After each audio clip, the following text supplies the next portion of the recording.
Hi hello friends, welcome to cricket ప్రపంచం. మనం చెప్పిన ప్రెడిక్షన్ 2 మ్యాచ్‌లకి 2 మ్యాచ్ ప్రెడిక్షన్ కూడా కరెక్ట్ అయ్యాయి. ఫస్ట్ మ్యాచ్‌లో పిచ్ రిపోర్టు మీరు చూసుకున్న వీడియోస్ ఉన్నాయి కదా, వీడియోస్ వెళ్ళి చూడండి. పిచ్ రిపోర్ట్ ఏ విధంగా ఉంటుంది, టాస్ ఎవరికి క్రూషియల్, ఏం చేస్తారు, ఏ టీం గెలుస్తుందని చెప్పడం జరిగింది. సెకండ్ మ్యాచ్‌కి వచ్చేసరికి డ్యూ ఫ్యాక్టర్ రాదని చెప్పాను. అండ్ ఆల్సో బ్యాటింగ్ ఫస్ట్ చేసినా సెకండ్ చేసినంత డిఫరెన్స్ ఉండదు, స్కోర్ ఎంత కూడా కొడతారని చెప్పాము. అండ్ మ్యాచ్ ఇండియానే గెలుస్తుందని చెప్పాను. అండ్ ఆల్సో ఇండియా ఒక స్టేజ్లో ఓడిపోతుంది. అండ్ ఆల్సో చూసుకుంటే కనుక తిలక్ వర్మ క్రీజ్లో ఉన్నాడు. అప్పుడే అక్షర్ పటేల్ వికెట్ పడితే నేను పెట్టిన మన కమ్యూనిటీ గైడ్లైన్స్ కమ్యూనిటీ పోస్ట్ చూడండి, తిలక్ వర్మ ఈ మ్యాచ్ని గెలిపిస్తాడని నేను ధైర్యంగా చెప్పడం జరిగింది. టైం ఉంటుంది, మీకు డౌట్స్ ఉంటాయి కనుక మీరు వెళ్ళైతే మనకు ఈఎస్పిఎన్ ఏదైనా స్కోర్ బోర్డ్ చూస్తే కనుక మీకు టైం వైజ్ ఉంటాయి కదా, దానిలో చెక్ చేసుకోండి. ఇండియా అప్పటికి మ్యాచ్ గెలవలేదు, అక్షర్ పటేల్ వికెట్ పడ్డది. అప్పుడు నేను ఇచ్చిన ప్రిడిక్షన్ తిలక్ వర్మ ఈ మ్యాచ్ని గెలిపిస్తాడు, మీరు చూసుకోండి అని చెప్పాను. అలా ఆ విధంగానే మ్యాచ్ అయితే గెలవడం జరిగింది. అండ్ ప్రిడిక్షన్లోనే చెప్పడం జరిగింది ఇండియా ఈ మ్యాచ్ని గెలుస్తుందని.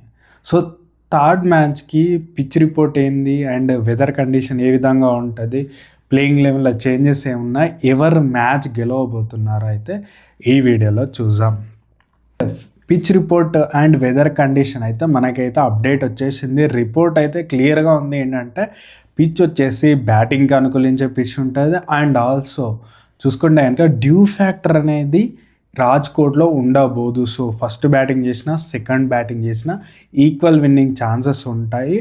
అండ్ ఆల్సో ఇప్పుడున్న సిచ్యువేషన్ ఇంగ్లాండ్ టాస్ గెలిస్తే కనుక ఖచ్చితంగా గుర్తుపెట్టుకోండి సెకండ్ బ్యాటింగ్ చేయడానికి ఆలోచిస్తారు. ఖచ్చితంగా సెకండ్ బ్యాటింగ్ చేస్తారు.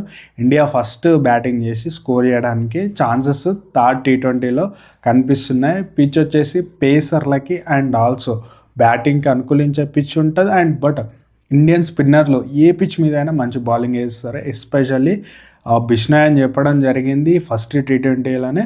అండ్ ఆల్సో చూసుకుంటే కనుక మిస్టరీ స్పిన్నర్ ఎలాగో ఏ పిచ్ మీదన్నా మిస్టరీగానే వేస్తాడు. కాబట్టి ఆ 8 ఓవర్స్ చాలా క్రూషియల్ ఇండియాకి అని చెప్పొచ్చు. మిగతా ఫాస్ట్ బౌలింగ్ కూడా మన దగ్గర ఆప్షన్స్ ఉన్నాయి కాబట్టి ఈ మ్యాచ్ కూడా చాలా టఫ్గా వెళ్ళే అవకాశం ఉంది. పిచ్ విషయానికి నేను చెప్పినట్టే ఫస్ట్ మనం చూసుకుంటే బ్యాటింగ్ అండ్ చూసుకుంటే కనుక పేసర్లకి అనుకూలించే పిచ్ ఉందని అయితే మనకైతే రిపోర్ట్ అయితే రావడం జరిగింది. అండ్ సెకండ్ పాయింట్ చూసుకుంటే ఇంకా ప్లేయింగ్ లెవెల్లో ఏమైనా చేంజెస్ ఉంటాయంటే మాత్రం ఖచ్చితంగా రెండు టీమ్స్ నుంచి ఎలాంటి చేంజెస్ చూడబోరు. సేమ్ ప్లేయింగ్ లెవెన్ తోటి వెళ్ళడం జరుగుతుంది. ఇంగ్లాండ్ అయితే ఒక్క చేంజ్ కూడా చేసుకోదు, అలా అదే ప్లేయింగ్ లెవెన్తో వస్తారు. ఇండియా కూడా ప్లేయింగ్ లెవెన్ ఎలాంటి చేంజెస్ ఉండవు, సేమ్ ప్లేయింగ్ లెవెన్ తోటే రావడం జరుగుతుంది. నాకు తెలిసి జురేల్ ప్లేస్లో ఏమన్నా రమన్దీప్ ఏమన్నా తీసుకొస్తారు, ఒక్కటి చూసుకోవాలి.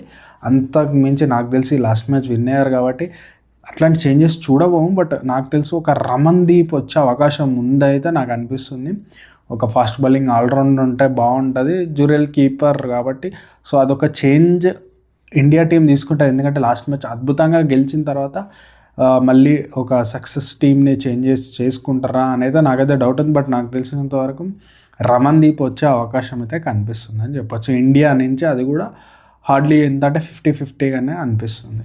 విన్ ప్రిడిక్షన్కి వస్తే కనుక నాకు తెలిసినంత వరకైతే ఈ మ్యాచ్ని ఫస్ట్ బ్యాటింగ్ ఎవరు చేస్తారో వాళ్ళకి గెలిచే అవకాశాలు ఉన్నాయి. అండ్ ఆల్సో నాకు తెలిసి ఇండియా ఫస్ట్ బ్యాటింగ్ చేసి ఒక దగ్గర చూసుకుంటే కనుక 180 to 200 కొట్టే అవకాశం ఉంది. 200 అబోవ్ కొడితే కనుక ఇండియాని మ్యాచ్ని గెలుస్తుంది అయితే నాకైతే అనిపిస్తుంది.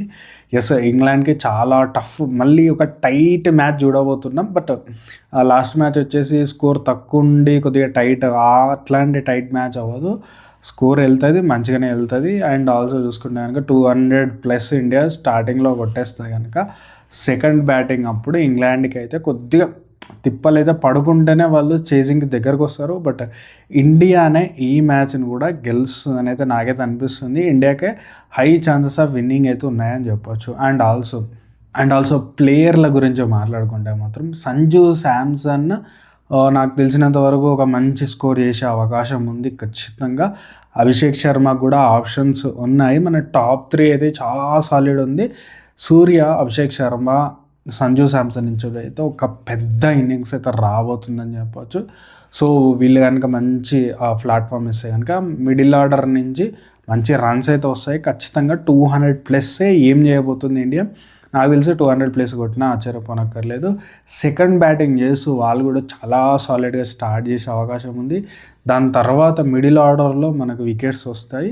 దాని తర్వాత కొద్దిగా టైట్ వెళ్ళే మ్యాచ్ ఏదో ఉంది, ఒక బ్యాటర్ ఇద్దరు బ్యాటర్లు వాళ్ళు చాలా సాలిడ్గా వస్తారు. డ్యూ ఫ్యాక్టర్ ఉండకపోవడం వల్ల సెకండ్ బ్యాటింగ్ అంత అడ్వాంటేజ్, అంటే ఫస్ట్ బ్యాటింగ్ ఎంత అడ్వాంటేజ్ ఉంది, సెకండ్ బ్యాటింగ్ కూడా అంతే అడ్వాంటేజ్ ఉండడం వల్ల స్కోర్ బోర్డ్ ప్రెషర్ అనేది ఖచ్చితంగా బ్యాట్స్మెన్ మీద ఉంటుంది. ఒకవేళ ఇండియా 150, 160 కొడితే కనుక ఈ మ్యాచ్ ఇంగ్లాండే గెలుస్తుంది. నాకు తెలిసినంత వరకు అయితే ఫస్ట్ ఆఫ్ ఆల్ అయితే టాస్ గెలుస్తుంది ఇంగ్లాండ్.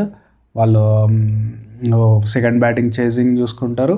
ఇండియా ఈ మ్యాచ్ని గెలుస్తుందని నేను అనుకుంటున్నాను. నా ప్రెడిక్షన్లు చూడొచ్చు, లాస్ట్ 2 మ్యాచ్లు 100కి 100 అయినా ఏ మ్యాచ్ కూడా ఇండియానే మ్యాచ్ గెలవబోతుంది అనుకుంటారు. మీరేమనుకుంటున్నారు, ఎవరు గెలుస్తున్నారు, అండ్ ఆల్సో టాప్ స్కోర్ ఎవరు ఉంటారని అయితే కామెంట్ రూపంలో తెలియజేయండి. Thank you.